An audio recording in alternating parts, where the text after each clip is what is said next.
बिराद हाग्रा जाबायलै आंना फुख्रि आलिया नै एकदमबारे थाबायजाला अखा हाबाथ' थाबायजाया बे फांखाया मा जानानै दं नायनि र' एकदम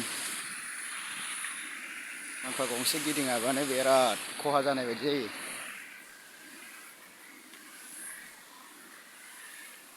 नैखौ बन्द' खालामबाय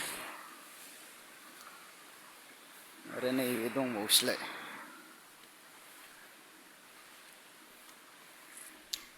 हरावबो थाबायनांगौ जायो बिराद हाग्राबाथाय बिराद गिनांगौ हराव थाबायनो एकदमबारे मानि थाखाय गिदिङा बेबो दहायथ' गिदिंथारदोंमोन माथो फुङावहाय मा जालायखो रिसार्ज गैया मानि थाखाय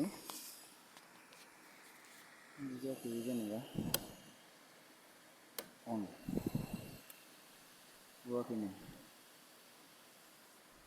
बुवाखै अट'मेटिक जायाखै नामा अट'मेटिक जायाखै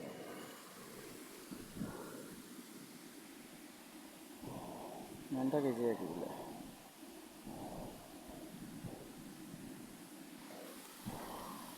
गिदिंनायमोन गिदिंनायालाय बे मोनसेया गुमैनि गुमै थायो बेवहाय ए आंनि ए जाबाय बरिया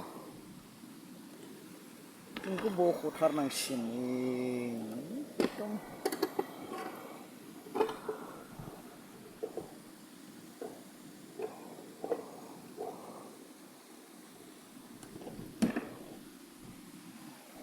जाला बेना दिनै खावसे हमबाय आंनियाव खावसे हमबाय 10टा बन्द' खालामनांगौ दिनै फांखाया आंनिया गंथाम बन्द' खालामबाय गंथामावनो जायो आंना 22टाल'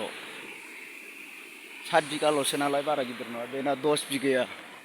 10 बिगायाव 10टा बन्द' खालामनांगौ जायो दिनैखौ 4 टन हमबाय दिनै आंनिखौ 3 टन मोनजोबनो बेयाव मा दं खासेव बिदैमोन बियो साला